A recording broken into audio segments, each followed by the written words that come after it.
It's literally 5 seconds, less than that, since my last video with the Bane thing. And I said it as a joke, but now I want to do it. So, over cider, Bane's romances. Yeah, I'm going there. I'm going into my Bane shipping list. In all fairness, it's a short list. It's only 3 characters. But in all fairness, shipping doesn't just mean romantic and sexual. It can also mean relationships on a friendship level, or relationships on a familial level. So I think I'll ramp up to my controversial shipping list later. I'm going to start with friends. Just right off the bat. Bane's friends, in my mind. Of course you've got his regular henchmen, who he's close to. I mean, some of them were in Peredura with him. But not just that, you've got...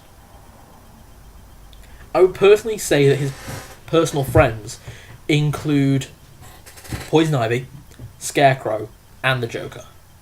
I would say that I have this really cute image in my head, and it is a cute image, of the 3 of them meeting up every couple of days, or once a month or whatever, and basically hosting a chemistry club for evil villains. It's just, Poison Ivy's going to be there creating biochemicals for enhancing plants. Joker's obviously going to be making his laughing gas and all the other poisons that he uses, as well as the drugs he takes. Because he makes this up. He's basically the Breaking Bad guy. Walter White, I think. Holy crap, it's Walter White. Sorry, I don't watch Breaking Bad. If it is Walter White, then that's too perfect, because obviously he did go by Mr. White.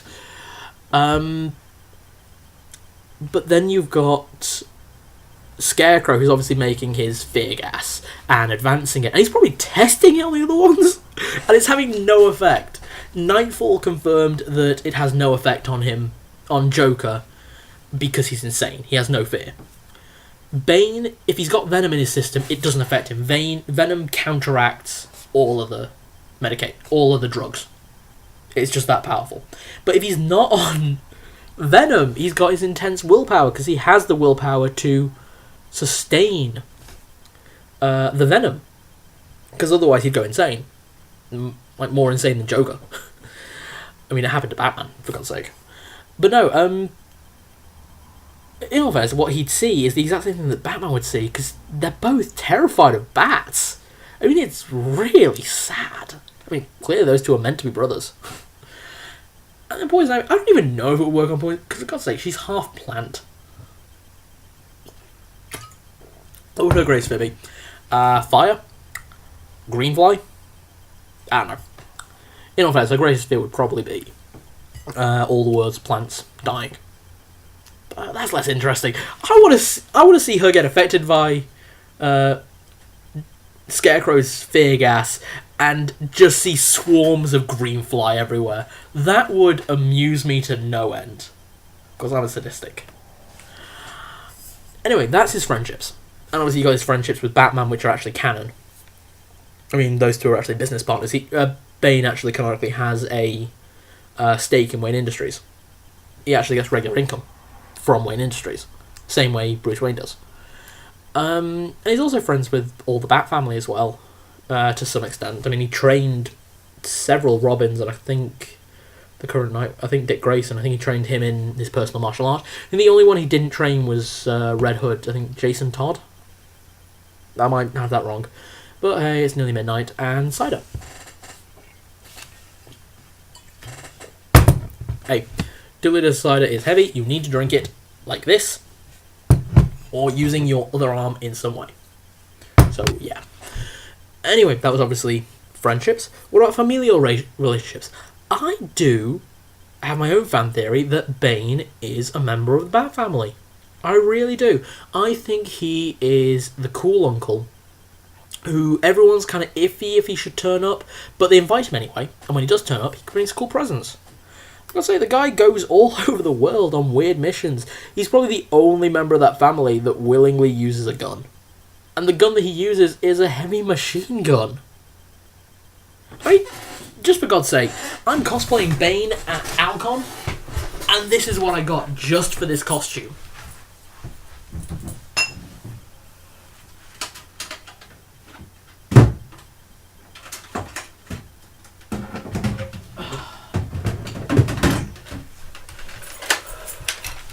There we go. A Nerf Havoc. I mean, I've wanted one of these for ages anyway, but I'm going to be walking around Alcon with this, pointing it at people. Unfortunately, I can't paint it. I don't have the skills or the time, because Alcon is just over a week away. But, honestly, I think I'm just going to say that Talia didn't let me bring my real gun. I'll link to that video if it ever comes out. But that's his familial relationships, and that's my opinion on it. He obviously has a familial relationship with the ghouls. After all, he was engaged to Talia, and he did, on several occasions, called Raz, or Raish, dad and father. And he considered him a father figure. So, there we go. Also, being the only guy to ever beat him in chess, he did get Ras Al Ghul's respect. Even if not in sword fighting, because he did kind of trounce Bane at sword fighting. But the guy's a fist fighter. He's unarmed combat.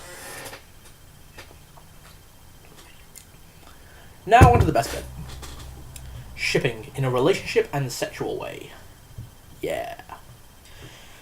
Now I have 3. Now there is the actual canon. The Bane x Talia. I think Bane and Talia is more realistic than Bruce Wayne and Talia. The reason being is Bane understands sacrifice for gain. He understands it way better than Bruce Wayne does. Bruce Wayne, when you actually think about his ideals, it's incredibly naive. I mean, he doesn't kill, and as such, the people he sends to jail get out in a couple of months after they've been recuperated and had 3 square meals and a decent diet and all this other stuff. I mean, people like Riddler and Joker and Scarecrow, that's giving them everything that they want. I mean, the Arkham games prove that. As well as many comics as well, obviously. But no, so I think Bane x Talia is way more realistic than Bruce x Talia. And I know that Bruce and Talia had a child in Damian Wayne, but still, that doesn't mean anything. Well, obviously it means something, that they do care about each other and blah blah blah. But it's Bruce x Selina and Bane x Talia, in my opinion. End of story. Nothing else to it. The second one, still a very serious ship, and still just about canon. This was actually almost canon for a while. It was in a Valentine's series a few years ago. Bane x Black Canary. Unfortunately, I haven't really found much on it. It looked like it was just a couple of one-offs, where the two of them kind of fought a couple of times, and it got very flirty and very romantic, and it got to the point where there was an official picture released of Bane in what looked like he was proposing to Black Canary with a box of chocolates. That to me means something. Obviously Black Canary then flew back to Green Arrow. Fla fla fla. And then the last one is a jokey one, and I did mention it in my last video. And it goes back to the friendship as well and the chemistry thing. And I don't know what it is, but I could really see these two working. Bane and Pamela Isley. Bane and Poison Ivy. I don't know what it is. I mean, obviously it started with that movie when I was a kid, with the George Clooney and Uma Thurman and Arnold Schwarzenegger. But there is something about it. I think it stems from the fact that she is the only person who has anything that can actually control Bane. Because obviously she controls men through pheromones. She doesn't control men through poison or blood or anything to do with the blood. It's all senses, and especially olfactory senses. And Bane is very receptible to sense of smell. This is canon. He has a very strong sense of smell, and I think that would make those two. I think that would make him naturally attracted to Poison Ivy, and Poison Ivy would be attracted to Bane because of the strength he could offer that she doesn't have. Obviously, she is very good at manipulating plants, and that is very powerful. But get close to her, and she's as weak as an ordinary person. She's very athletic, and she's strong for someone of her size and stature. But imagine what would happen if Bane was protecting her. If Bane had an emotional connection and was there with her. I could see that working really well. I really do. But that's just me. Shipping is a personal thing. And you're more than welcome to disagree with me. But I really like Bane x Poison Ivy. There is something about it for me. Maybe because I associate really well with Bane, and I like redheads. And I like plants. Because I grow carnivorous plants as a hobby. So maybe it's that. Maybe it's a personal thing. But why don't you tell me what you think? I'd love to know. Anyway, this has been the last Bane talk. I swear it. I swear this is the last Bane talk. I promise. I have so many other characters to go through. I don't know why I spent 3 videos on Bane, including a shipping one. I don't have it for any other character. Maybe it's the Cider. Hey, it's strong Cider. But hey, see you guys for the next one. See you in over cider, over wine, over water, over rum. So I will see you guys later. Bye.